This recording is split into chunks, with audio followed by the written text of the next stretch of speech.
अस्सलाम वालेकुम। उम्मीद है आप सब लोग खैरियत से होंगे। आज इंशाल्लाह हम एएस लेवल का प्योर मैथमेटिक्स 1 का जो चैप्टर नंबर 3 हमने स्टार्ट किया हुआ है, हमारे लेक्चर्स के अंदर वो चैप्टर नंबर 2 है। बुक के मुताबिक वो चैप्टर नंबर 3 कोऑर्डिनेट ज्योमेट्री का लेक्चर नंबर 3 स्टार्ट करेंगे। और आज लेक्चर नंबर 3 के अंदर हम स्टार्ट करेंगे इक्वेशन ऑफ सर्कल। अभी तक जो कोऑर्डिनेट ज्योमेट्री के अंदर चीज़ें हमने पढ़ी हैं वो हमारी ओ लेवल्स की वाली चीज़ें थी, और उनसे रिलेटेड कुछ थोड़े से टफ़ क्वेश्चंस मैंने आप लोगों को करवा दिए थे प्रैक्टिस, ताकि हमें पता लग जाए कि हम किस तरीके से कोऑर्डिनेट ज्योमेट्री से रिलेटेड जो है क्वेश्चंस वो सॉल्व कर सकेंगे। तो आज हम स्टार्ट करेंगे इक्वेशन ऑफ सर्कल। ये एक नई चीज़ है जो ए लेवल्स के अंदर हमने पढ़नी है। इक्वेशन ऑफ सर्कल स्टार्ट करने से पहले ओ लेवल्स की जो ओ लेवल्स के अंदर हमने स्टार्ट किया था, पढ़ा था circle properties, angle properties of circles के चैप्टर के अंदर हमने सर्कल प्रॉपर्टीज़ पढ़ी थी। उनकी 3 प्रॉपर्टीज़ जो है ना सर्कल वाली, वो यहाँ पे रिवाइज होंगी, और उन प्रॉपर्टीज़ को जहन में लाजमी रखिए। पहली प्रॉपर्टी ये, मतलब हम इसको लाजमी नहीं है कि यही पहली प्रॉपर्टी हो, कोई दूसरी भी हो सकती है। पहली प्रॉपर्टी ये कि सर्कल में हमें पता है एक सेंटर ऑफ सर्कल होता है, और अगर सर्कल के अंदर कॉर्ड्स बना दिए जाएं तो सेंटर ऑफ द सर्कल से जब भी कॉर्ड्स के तरफ अगर एक straight line centre of the circle से कॉर्ड की तरफ लेकर आई जाए, तो वो कॉर्ड को हमेशा नंबर 1 सेंटर से कट करेगी और 90 डिग्रीज पे कट करेगी। अब चाहे कॉर्ड जहाँ पे मर्जी हो, वो हमेशा 90 डिग्रीज पे कट करेगी और सेंटर से कट करेगी। मतलब ये कि अगर इस पॉइंट के ऊपर ये लाइन आके कट कर रही है, तो लेफ़्ट साइड कॉर्ड की और राइट साइड ये दोनों इक्वल है, मतलब मिड पॉइंट के ऊपर कट करती। एक ये प्रॉपर्टी थी। दूसरी एक प्रॉपर्टी, ये सेंटर ऑफ द सर्कल मतलब डायमीटर से अगर एजेस किसी एक ट्रायंगल के सर्कमफ्रेंस ऑफ द सर्कल के ऊपर मीट कर रहे हैं, तो ये भी हमेशा ये जो एंगल होता है ये 90 डिग्रीज़ का होता है। ये एंगल क्या होता है? 90 डिग्रीज़ का। लेकिन उसके लिए शर्त क्या होती है कि भाई आपका जो डायमीटर है, जो अब ये 90 डिग्रीज़ है, 90 डिग्रीज़ के ऑपोजिट हमेशा हाइपोटेन्यूस होता है। तो इस ट्रायंगल का जो हाइपोटेन्यूस है वो डायमीटर हो, और 90 डिग्रीज़ का एंगल जो बनेगा वो हमेशा उस एज पे बनेगा वो centre of the circumference of the circle के ऊपर लाई करता हो। अगर ये सर्कमफ्रेंस ऑफ द सर्कल पे लाई नहीं करता, इससे बाहर है या इससे नीचे है, तो ये 90 डिग्रीज़ नहीं बनेगा। थर्ड प्रॉपर्टी हमने जो ओ लेवल्स में ही पढ़ी है वो ये कि भाई किसी भी पॉइंट के ऊपर अगर एक टेंजेंट है, यहाँ पे टेंजेंट है या यहाँ पे टेंजेंट है या यहाँ पे टेंजेंट है, सेंटर ऑफ द सर्कल से जब भी टेंजेंट की तरफ एक लाइन ड्रॉ की जाएगी तो वो हमेशा 90 डिग्रीज़ के ऊपर कट करेंगे। हमेशा कहाँ कट करेंगे? 90 डिग्रीज़ के ऊपर कट करेंगे। तो ये 3 प्रॉपर्टीज़ ओ लेवल्स वाली हैं। पहली प्रॉपर्टी कॉर्ड वाली, कि अगर कोई भी एक कॉर्ड है और सेंटर ऑफ द सर्कल से लाइन कॉर्ड के ऊपर आ रही है, तो वो हमेशा कॉर्ड को बाइसेक्ट करेगी। बाइसेक्ट करने का मतलब होता है बिल्कुल मिडल में कट करेगी और 90 डिग्रीज पे परपेंडिकुलरली कट करेगी, बाइसेक्ट करेगी। नंबर 2 कि सेंटर ऑफ द सर्कल मतलब डायमीटर से अगर ट्रायंगल बनाना चाहें और ट्रायंगल का जो थर्ड एज है वो सर्कमफ्रेंस ऑफ द सर्कल के ऊपर अगर लाई कर रहा है, तो वो हमेशा ये वाला एंगल 90 डिग्रीज होगा। नंबर 3, अगर आपके पास टेंजेंट्स हैं, ठीक, जितने भी टेंजेंट्स हैं, जिस मर्जी पॉइंट के ऊपर सर्कल के ऊपर अगर कोई टेंजेंट है, तो सेंटर ऑफ द सर्कल से टेंजेंट तक अगर हम कोई लाइन ड्रॉ करते हैं तो वो हमेशा टेंजेंट पे 90 डिग्रीज के ऊपर कट करेगी। अब हम आ जाते हैं इक्वेशन ऑफ सर्कल के ऊपर। इक्वेशन ऑफ सर्कल पढ़ने के लिए हम एक छोटा सा सर्कल बनाते हैं अपने पास, ठीक है।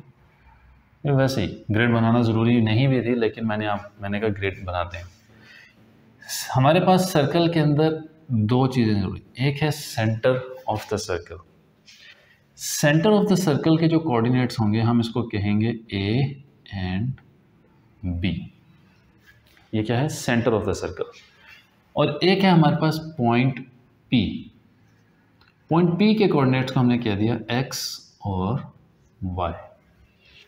यहाँ पे a कोमा b क्या है, हमारे पास है सेंटर ऑफ सर्कल, और x और y क्या है, पॉइंट P। अब सेंटर ऑफ द सर्कल तो हो गया, अब एक्स वाई कोऑर्डिनेट्स लाजमी नहीं है कि ये पॉइंट सिर्फ यहाँ पे हो। पॉइंट हम इसको मैं लिख ही देता हूँ, coordinates of any point on the circumference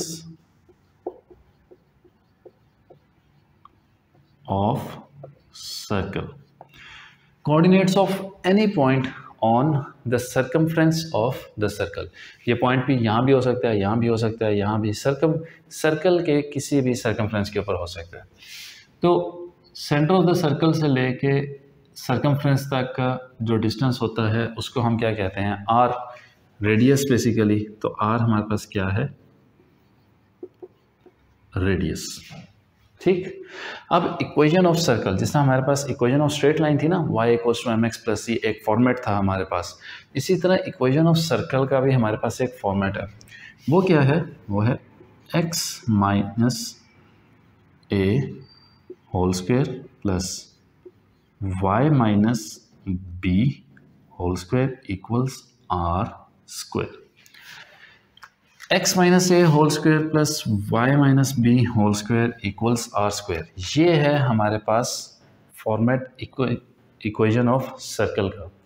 अब इसमें से x और y क्या हैं, x और y हैं आपके पास coordinates of any point on the circumference of the circle, और a और b क्या हैं आपके पास, a और b हैं आपके पास centre of the circle. r क्या है आपके पास, r है आपके पास रेडियस। हमने इक्वेशन ऑफ स्ट्रेट लाइन पढ़ी थी, तो उसमें मैंने बताया था कि हमें इक्वेशन ऑफ स्ट्रेट लाइन बनाने के लिए सिर्फ दो चीज़ें रिक्वायर्ड होती हैं, y इंटरसेप्ट और ग्रेडियंट। तो यहाँ पर इक्वेशन ऑफ सर्कल बनाने के लिए भी हमें दो चीज़ें रिक्वायर्ड होती हैं। एक हमें रिक्वायर्ड होता है सेंटर ऑफ सर्कल, दूसरी चीज़ हमें रिक्वायर्ड होती है रेडियस। दूसरी चीज़ क्या रिक्वायर्ड है हमारे पास, रेडियस।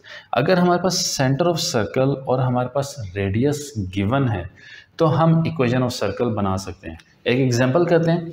मैंने आपको बता दिया कि यहाँ पे मैं इसको एग्जांपल लिख देता हूँ। मैंने बता दिया कि सेंटर ऑफ सर्कल, सेंटर के जो कोऑर्डिनेट्स हैं वो हैं 2 and 4 और रेडियस है हमारे पास 6। 2 and 4 और रेडियस क्या है हमारे पास 6। तो हम इस इक्वेशन के फॉर्मेट के अंदर ये वैल्यूज पुट करेंगे, हमारे पास इक्वेशन ऑफ सर्कल आ जाएगी। जैसा हमारे पास है x - a, ये है a, ये है b। a की वैल्यू क्या है 2, ये माइनस का साइन ये भी फॉर्मेट के अंदर है, 2 whole square plus y - b, y as it is, minus b क्या है हमारे पास 4, b की वैल्यू है 4 इक्वल्स r स्क्वायर। r है हमारे पास 6 का स्क्वायर। तो आपने इसको 6 स्क्वायर की फॉर्म में नहीं रखना, आपने इसका फाइनल आंसर लिखना है, जो होगा x - 2 whole square plus y - 4 whole square equals 36। ये हमारे पास बनेगी इक्वेशन ऑफ सर्कल। अब यहाँ पे एक चीज़ और ध्यान रखनी है कि देखें, जैसे यहाँ पे x - a, तो मैंने वैल्यूज़ क्या लिखी हैं, a की वैल्यू यहाँ पे पॉजिटिव, -b की वैल्यू यहाँ पे पॉजिटिव। समटाइम्स ऐसे भी हो सकता है कि जब यहाँ पे प्लस आ जाए या यहाँ पे प्लस आ जाए तो वो वैल्यू ऑपोजिट हो जाती है। जिस तरह कंप्लीटिंग स्क्वायर के अंदर होता था ना कि अगर x + b है तो वो b की वैल्यू नेगेटिव हो जाती है, तो यहाँ पे भी अगर x + a हो जाएगा तो a की वैल्यू नेगेटिव हो जाएगी। अब मैं कुछ इक्वेशंस लिखता हूँ और उस इक्वेशन में से हम रेडियस और सेंटर ऑफ द सर्कल निकालते हैं। फॉर एग्जांपल एक हमारे पास इक्वेशन है x - 3 whole square plus y - 2 whole square equals 49। ये है हमारे पास इक्वेशन ऑफ सर्कल।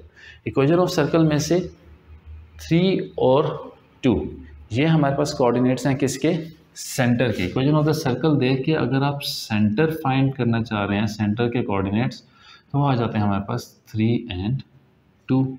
अगर आप रेडियस देखना चाह रहे हैं तो रेडियस यहाँ पे हमारे पास 49 नहीं है। ये 49 क्या है, 49 वैल्यू है आपके पास आर स्क्वायर की। हमें किसकी वैल्यू चाहिए, हमें आर की वैल्यू चाहिए, तो हम अंडर रूट ऑफ 49 लेंगे। तो अंडर रूट ऑफ 49 हमारे पास आंसर आ जाता है 7। अंडर रूट ऑफ 49 क्या आंसर आ जाता है 7।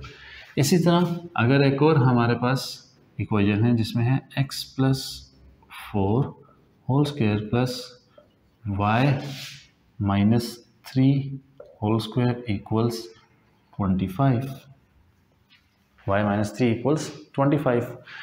तो यहाँ पे अब सेंटर की जब हम बात कर रहे हैं, सेंटर ऑफ द सर्कल, तो सेंटर ऑफ द सर्कल के x कोऑर्डिनेट क्या है, क्या यहाँ पे 4 है, नहीं, देखो यहाँ पे -3 था, मैंने -3 नहीं लिखा, 3 लिखा है। तो यहाँ पे हमारे पास है +4, तो इसका मतलब ये हुआ कि x कोऑर्डिनेट है हमारे पास -4 एंड 3, और रेडियस आपके पास आ जाता है यहाँ पे हमारे पास रेडियस क्या आ गया, रेडियस हमारे पास under root of 25 which is 5। Equation को देख के सेंटर ऑफ द सर्कल और रेडियस फिगर आउट अगर करना चाहें तो हम ऐसे कर सकते हैं, ठीक है। तो समटाइम्स ऐसे भी हो सकता है कि आपके पास पॉइंट गिवन है, आपके पास centre of the circle given है और आपने रेडियस फाइंड करना है, रेडियस फाइंड करके आप मूव कर सकते हैं आगे। अब यहाँ पे एक चीज़ याद रखें कि यार ये याद रखना मुश्किल हो जाता है समटाइम्स, ओहो x minus A whole square plus Y minus B whole square equals R square. इसका आसान तरीका क्या है, देखें ए बी ये centre of the circle, centre of the circle से लेके पॉइंट पी, इसका डिस्टेंस फार्मूला याद है, हमने कोऑर्डिनेट ज्योमेट्री में पढ़ा है, y2 minus x2 minus x1 whole square plus y2 minus y1 whole square whole under root. अब यहाँ पे देखो क्या हो रहा है, x, अगर मैं इस वाले सारे को x2 और y2 ले लेता हूँ, x2 minus x1 whole square plus y2 minus y1 whole square. अब इसको अगर मैं होल अंडर रूट कर दूं तो यहाँ पे सिर्फ r बच जाएगा ना हमारे पास। ये डिस्टेंस फॉर्मूला है बेसिकली रेडियस फाइंड का, सेंटर ऑफ द सर्कल से लेके सर्कमफ्रेंस तक का रेडियस फाइंड करने का एक डिस्टेंस फॉर्मूला है। उस डिस्टेंस फॉर्मूला को सिर्फ यहाँ से अंडर रूट हटा के यहाँ पे क्या लिख दिया गया है, आर स्क्वायर लिख दिया गया है। तो डिस्टेंस फॉर्मूला है और कुछ नहीं है, जो हमने पहले भी पढ़ा है कि दो पॉइंट्स के दरमियान अगर डिस्टेंस फाइंड करना है तो हम कैसे फाइंड करते हैं, ठीक हो गया। तो ये बेसिकली आपके पास क्या है, ये एक डिस्टेंस फॉर्मूला है, ठीक हो गया। अब ये एक फॉर्म थी आपके पास किसकी, इक्वेशन की। हमारे पास इस इक्वेशन की एक और फॉर्म भी है, इक्वेशन ऑफ सर्कल की। आज के लेक्चर के अंदर मैं सिर्फ आपको डिफरेंट दो फॉर्म्स हैं वो फॉर्म्स समझा दूंगा, फिर नेक्स्ट अगले लेक्चर के अंदर मैं इसके काफ़ी सारे जो क्वेश्चंस जितने कोशिश करूंगा एक लेक्चर के अंदर कवर कर सकता हूं वो प्रैक्टिस करवा दूंगा। अब एक ये फॉर्म आ गई हमारे पास, एक फॉर्म है इसकी एक्सपेंडेड फॉर्म। ये फॉर्म कौन सी है, ये कंप्लीटेड स्क्वायर फॉर्म वाली है ना, कि स्क्वायर के फॉर्म के अंदर हमारे पास इक्वेशन है। अगर इसी को हम एक्सपेंडेड फॉर्म के अंदर अगर हम लिखें, इक्वेशन ऑफ सर्कल की expanded form,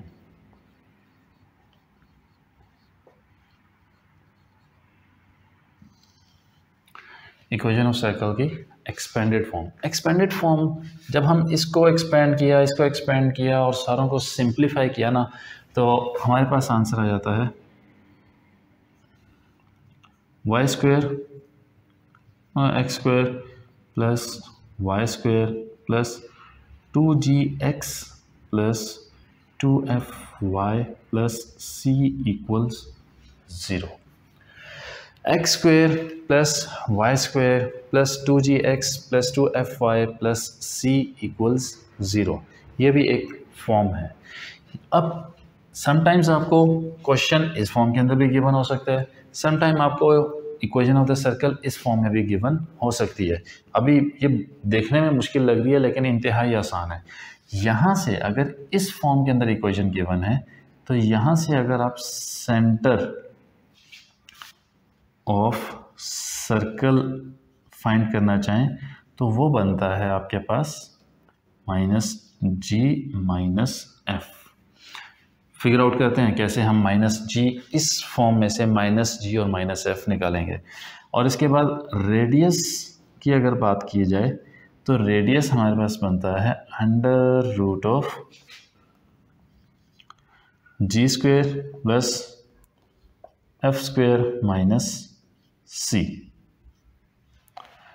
g² plus f² minus c। ठीक हो गया।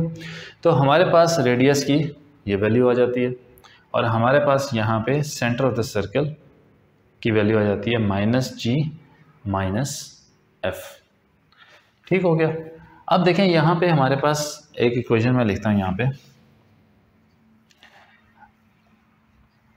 x² plus y² plus 6x minus 8y plus 9 equals 0। 8y plus 9 equals 0। हमने क्या करना है, सेंटर फाइंड करना है। पहले सेंटर फाइंड करने के लिए हम क्या करेंगे, हम इन दोनों इक्वेशंस को कंपेयर कर लेते हैं। क्या करते हैं, कंपेयर करते हैं। देखें x² y² हमें नहीं चाहिए, हमें सेंटर फाइंड करने के लिए वैल्यू चाहिए -g, मतलब g की वैल्यू चाहिए और f की वैल्यू चाहिए। यहाँ पे 2gx इस फॉर्म के अंदर है 2gx, और अगर इस फॉर्म में देखें तो 2gx के जो कंपेयर करके वैल्यू निकलती है वो है 6x, है ना। तो फॉर्म में 2gx बेसिकली किसके इक्वल है इस इक्वेशन में, 6x के। और इसी तरह 2fy किसके इक्वल है, -8y के। साइन को इग्नोर नहीं करना यहाँ पे। 2gx किसके इक्वल है, 6x के इक्वल है, और 2fy किसके इक्वल है, -8y के इक्वल है ना। तो यहाँ से देखो x से कैंसिल हो गया, 2 उधर जाके डिवाइड होगा, g की वैल्यू आ गई 3। यहाँ पे देखो y से कैंसिल हो गया, 2 इधर जाके डिवाइड हो जाएगा, तो f की वैल्यू आ गई -4। अब ये जो वैल्यूज़ हैं ये आपके पास g और f की वैल्यूज़ हैं। हमें वैल्यूज़ कौन सी चाहिए, -g और -f की, है ना। तो g की वैल्यू अगर 3 है तो -g की वैल्यू क्या हो जाएगी, -3। f की वैल्यू अगर -4 है तो -f की वैल्यू क्या हो जाएगी, 4। तो हमारे पास सेंटर आ गया। यहाँ पे अगर हम सेंटर की बात करते हैं तो सेंटर हमारे पास आ जाता है -3 and 4, -3 और 4।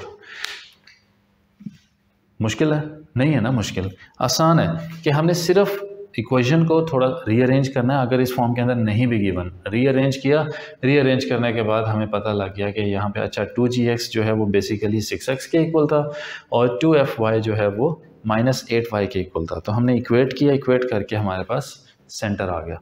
अब हम बात करते हैं किसकी, हम बात करते हैं रेडियस की। रेडियस फाइंड करेंगे g² + f² - c whole under root. तो g की वैल्यू हमने फाइंड की है ना 3, और f की वैल्यू हमने फाइंड किया है -4। तो बेशक -g की वैल्यू भी आ गई है वो भी ले लें, -f की वैल्यू आ गई है वो भी ले लें, उसने ऑटोमेटिकली स्क्वायर होके पॉजिटिव ही हो जाना है। तो रेडियस की वैल्यू आ जाएगी यहाँ पे हमारे पास √of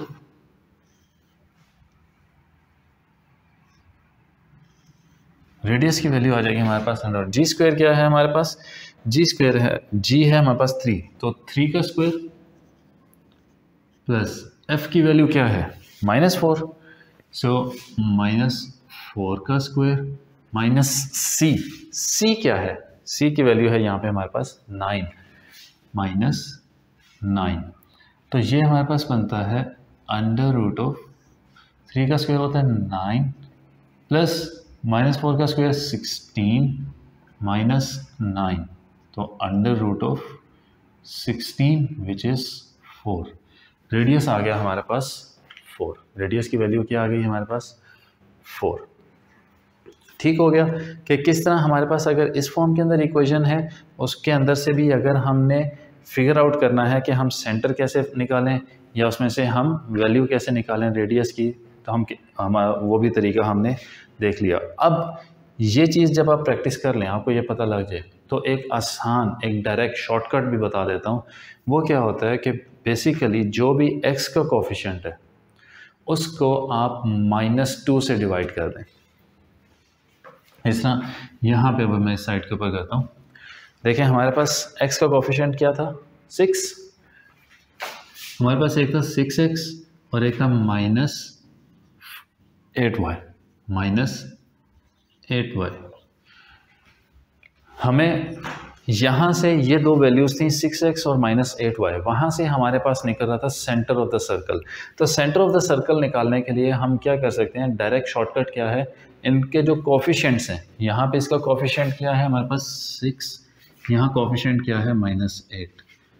दोनों को डिवाइड कर दो -2 से। डिवाइड किया -2 से, इसका आंसर क्या आ गया 3। इसका आंसर क्या आ गया सॉरी -3 और इसका आंसर क्या आ गया 4। देखें हमारे पास सेंटर ऑफ द सर्कल के कोऑर्डिनेट्स वही थे -3 और 4। यहाँ पे भी है -3 और 4। ये शॉर्टकट है, ठीक है। मतलब हमने यहाँ पे क्या किया था, हमने पहले 2 से डिवाइड किया था तो 3 आया। डिवाइड करने के बाद फिर हमने उसको नेगेटिव कर दिया था, तो डायरेक्टली -2 से डिवाइड कर दें तो आपके पास आंसर आ जाता है। ठीक हो गया। सॉरी। अब हमारे पास समटाइम्स ऐसे होता है कि हमारे पास इक्वेशन गिवन है।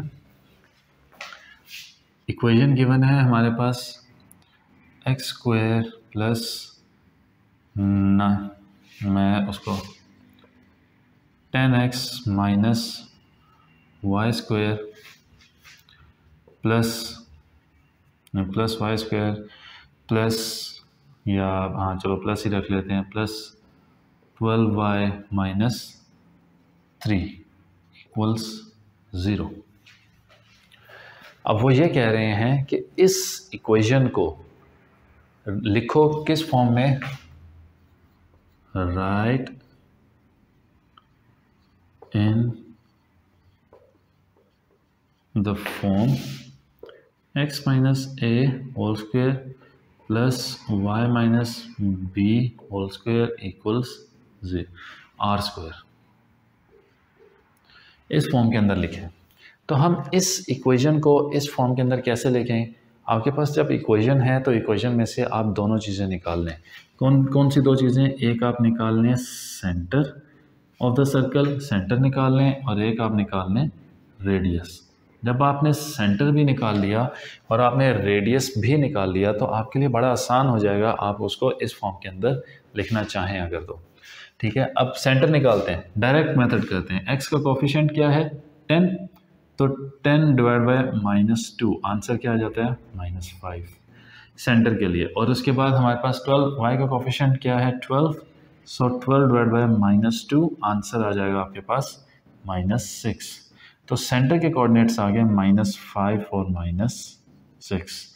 अब हमने क्या फाइंड करना है, रेडियस फाइंड करना है। रेडियस फाइंड करने के लिए हमारे पास क्या फॉर्मूला है कि भाई आप g का स्क्वायर प्लस f का स्क्वायर।